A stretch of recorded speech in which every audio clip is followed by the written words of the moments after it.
hi, yeah, how are you? Close my eyes, maybe take a little rest. Oh, I just need to get back. Aunties and uncles. People aren't in any rush. I mean, yeah. Apart from that, I feel like I'm always quite prepared. Hello, everybody, and welcome back to my channel. Hope you're all doing well. If you're new here, hello, my name is Georgia, and I'm currently living in Singapore. I've been living here for approximately 6 years now, and I create content all about my life here in Singapore. I will leave a playlist up here if you want to check out all my videos about a foreigner living in Singapore. I also wrote an ebook if you want to go check that out. I'll leave it in the description box. I basically wrote an ebook guide all about what you should expect if you are planning to come stay or live in Singapore. I basically included everything that I wish I'd known, as well as quite a lot of my favourite spots in the city, from restaurants, bars, neighbourhoods, that kind of thing. So yeah, if you want to go check that out, I'll link it down below. So I recently stumbled across an article which made me laugh, which is about trivial things that make Singaporeans angry. I think by nature I'm quite an angry person. I don't know, I've mentioned this before, I have quite a low tolerance. I'm a bit of a hothead. I'm small and angry, as a lot of my colleagues like to call me, and so I wanted to go through these things that make Singaporeans tick and see if I, as someone who's been living here for 6 years, get angry at the same things. And you know, to be honest, I'm sure I will. Oh, I've just realised I've just got my vaccine sticker on my arm. Probably should have taken that off. Yeah, anyway, this video is, let's just keep it light-hearted, just a bit of fun. Okay, the first one is train breakdowns or long delays. Now, I'm gonna have to speak up here as a Brit and say that Singaporeans that get annoyed about this don't know what they're complaining about, because it is so minuscule, such a minuscule problem in Singapore, train delays and breakdowns, that you have no idea how good you have it. I know I've mentioned before, but in the UK, train breakdowns are relentless, and it's not just like, oh, you need to wait like 20 minutes before your next train comes. It's like, it can literally be like, no, your 4-hour train journey that you had planned isn't accessible anymore, so now you need to take a bus all the way there, which I have actually done before. It can completely ruin your day. Like, if you actually have somewhere to be, there's no other way of getting there, because usually the train delays and breakdowns will affect the whole day, and they'll just be like, yeah, I mean, it's not running today, and you're like, huh? I've got somewhere to be. But in Singapore, the transport here is incredibly reliable, and yeah, there's the odd like delay, but it's nothing serious. So you can also hop on a bus anywhere in Singapore, like, because the country's so small, it's just so easy to get around. Like, if you really needed to be somewhere, you could get a cab, you can take a bus. It's not the end of the world. I'm gonna add in another one here just because it's not on this list, but I know that we're all infuriated by aunties and uncles that don't let people off the train first. Am I right? But I've also come to realize it's not just aunties and uncles, it's a lot of people just don't let people get off the train and then they start piling in, and you're like, oh my god, can I please just get off the train first?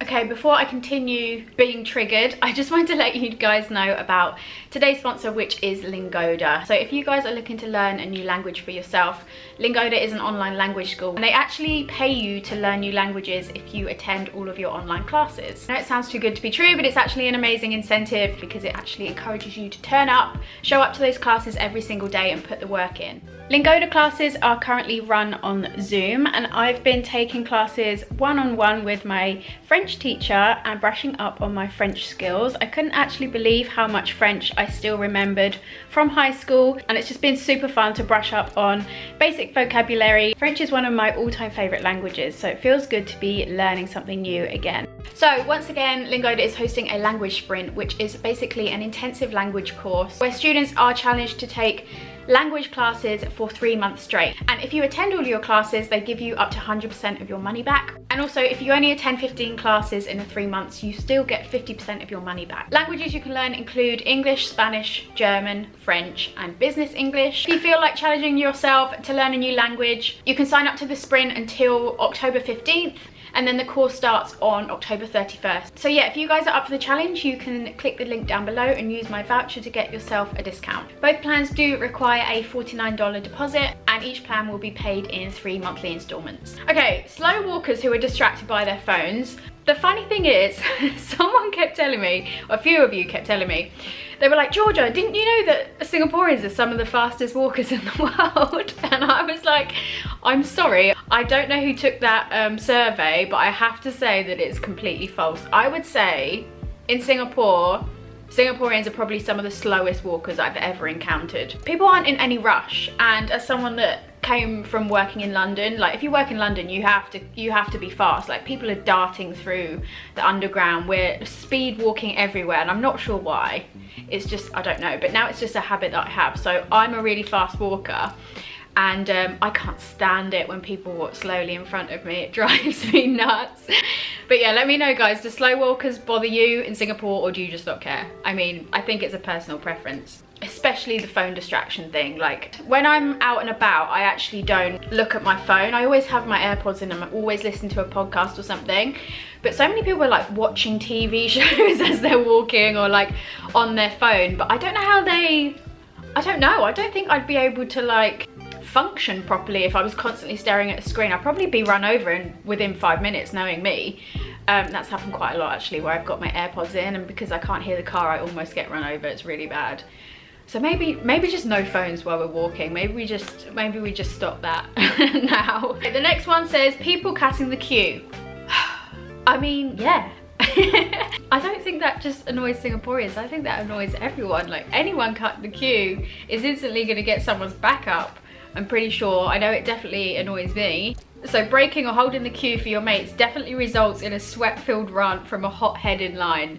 That hothead would probably be me, so yes, I agree. The next one is things people do on public transport. Manspreaders, pole hoggers, PDA couples, people that stare at you unexpectedly. To be fair, I don't usually get annoyed on the MRT because I just put my headphones in and listen to music. I'll usually like just close my eyes, maybe take a little rest, or I'll just be on my phone like 99% of the people on the MRT as well. I don't usually get annoyed at people on the train. I have to say though, staring on the MRT is a big one. Like, yeah, people do stare. What do you guys do if people stare at you? Do you just stare at them back until like, I always think it's quite funny just to stare at them back. It's like a stare off, and then they get really embarrassed and they look away.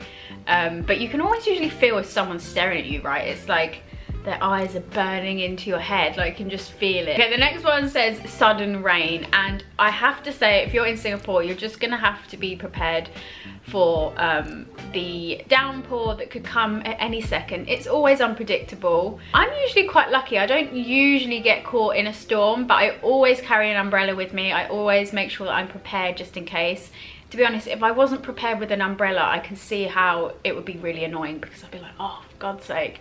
One thing that is irritating is when you've just done like a Deliveroo or like Food Panda order for your lunch, and then the black clouds suddenly make their way over to your neighborhood and it starts absolutely pouring with rain, and you know that your delivery is probably going to take over an hour to arrive because there's no way that the driver is going to be driving through the storm.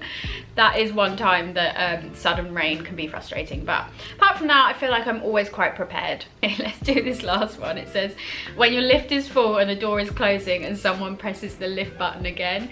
That is quite funny. I have noticed, I've mentioned this before I think, but I have noticed that I have become pretty Singaporean when it comes to being in a lift and not wanting to talk to anyone. Sometimes I feel like my social skills have just like diminished, because if someone goes in the lift, I'll probably hold back and wait to go in the next lift. That's so bad, isn't it? I know it's really bad, but sometimes I just don't want to make small talk or be like, hi, yeah, how are you?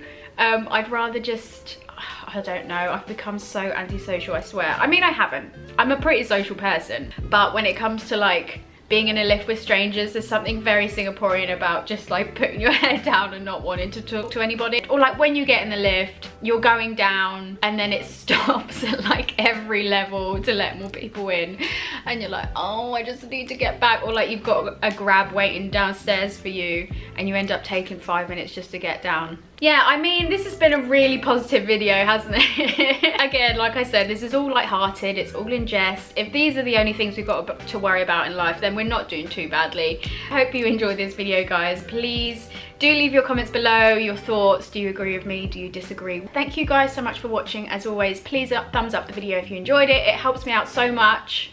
Honestly, it really does.